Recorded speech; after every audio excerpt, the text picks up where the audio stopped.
Shalom Bapak Ibu Saudara terkasih di dalam Kristus. Kiranya damai sejahtera Allah terus kita nikmati hari lepas hari. Kita berdoa. Bapa di dalam surga, kami bersyukur untuk hari ini. Engkau memberikan hari yang baru buat kami. Kami mau merenungkan firman-Mu. Kiranya Engkau memberkati kami. Amin. Firman Tuhan hari ini terambil dari Galatia 2 ayat 20 demikian. Aku telah mati, tetapi hidupku sekarang bukan lagi aku yang hidup, tetapi Kristus yang hidup di dalam aku, dan hidupku yang kuhidupi sekarang di dalam daging adalah hidup oleh iman dalam Anak Allah yang telah mengasihi aku dan telah menyerahkan dirinya untuk aku. Bapak Ibu Saudara, Galatia 2 ayat 20 menggambarkan bagaimana perubahan hati dari Tuhan dapat membawa dampak besar dalam hidup seseorang.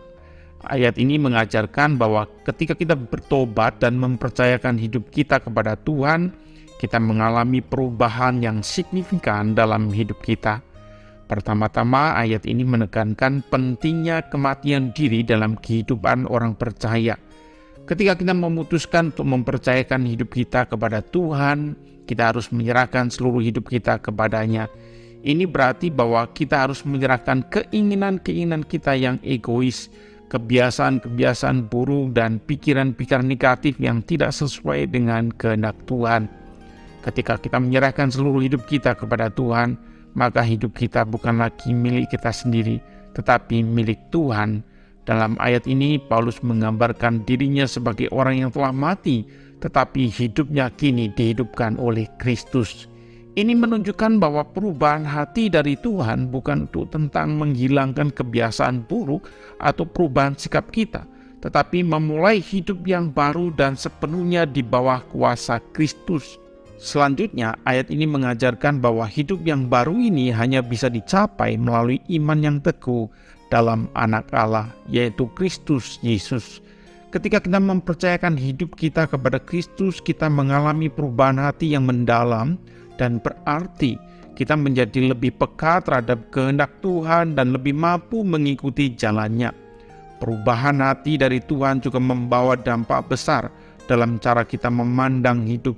Kita tidak lagi hidup untuk diri sendiri atau dunia ini, tetapi hidup kita untuk Kristus. Kita menemukan tujuan dan arti dalam hidup kita dan menyadari bahwa setiap langkah yang kita ambil harus mengarah kepada kemuliaan Tuhan. Hal ini menunjukkan bahwa perubahan hati dari Tuhan tidak hanya mengubah perilaku kita, tetapi juga cara berpikir dan cara kita melihat dunia.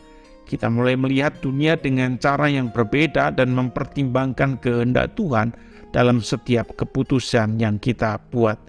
Dalam ayat ini, Paulus juga menekankan pentingnya kasih karunia Kristus yang telah menyerahkan dirinya untuk kita.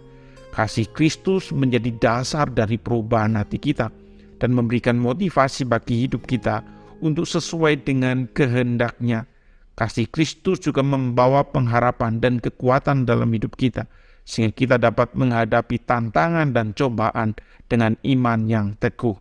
Galatia 2 ayat 20 ini menggambarkan perubahan hati dari Tuhan yang mengubah seluruh hidup seseorang.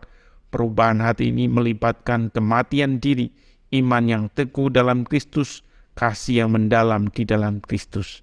Amin. Kita berdoa. Bapa di dalam surga, terima kasih Engkau telah mengubahkan diri kami. Pimpin kami untuk semakin hari boleh semakin menyerupai Engkau ya Tuhan.